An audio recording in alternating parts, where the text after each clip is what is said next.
Live from the beautiful soundstage of Mills James Productions in Columbus, Ohio, Sullivant Gardens is proud to present The Rebbie Show.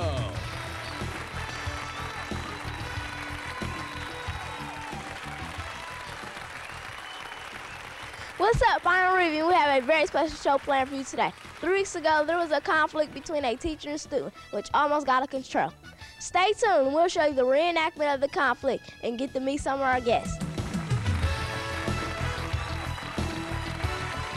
All travel services for The Rebbie Show are provided by Flybag Airlines. Wardrobe for Rebbie and guests provided exclusively by One Dip Clothiers. Catering provided by Vindivatic Chow.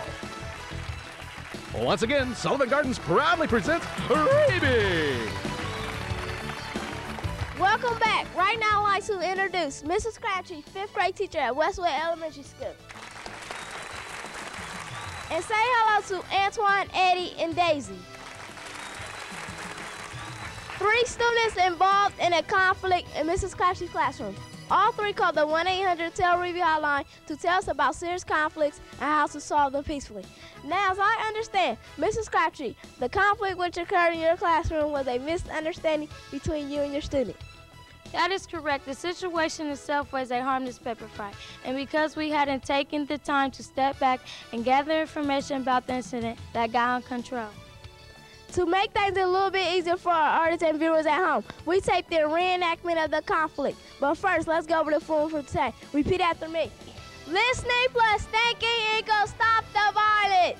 Listening plus thinking equals stop the violence. Now we'll show you the reenactment.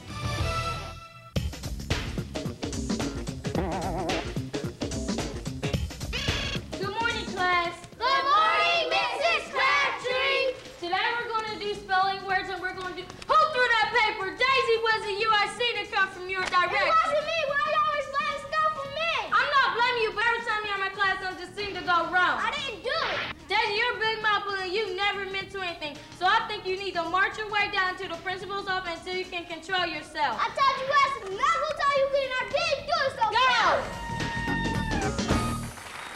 Wow, what a stressful situation. Audience, what's that formula? Listening plus thinking equals stop the violence. On a positive note, our artists have taken the time to calm down and look at the situation more objectively and decide how they can handle things differently. Mrs. Crabtree, what could you have done differently? Because my back was turned to the class, I wasn't able to see the entire picture. I reacted to the only information which was available to me, which was Daisy throwing paper. I could have stepped back, taken a deep breath, and asked questions of my students by listening. Antoine, could you have done anything differently? Instead of reacting to Eddie's annoying behavior, I could have ignored it or talked to Miss Crabtree about it. I could have thought before I reacted. Eddie, could you have done anything differently? I know I shouldn't have thrown the paper, but I didn't think things would get this out of hand. Next time I'll think about the consequences before acting out in class.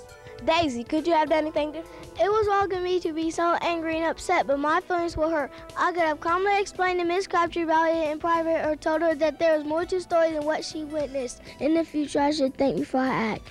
I would like to thank my guests, Mrs. Crabtree, Antoine, Eddie, and Daisy, and everyone who made this show possible today. Keep up the good work. And audience, what's that formula? And that's the end of the show.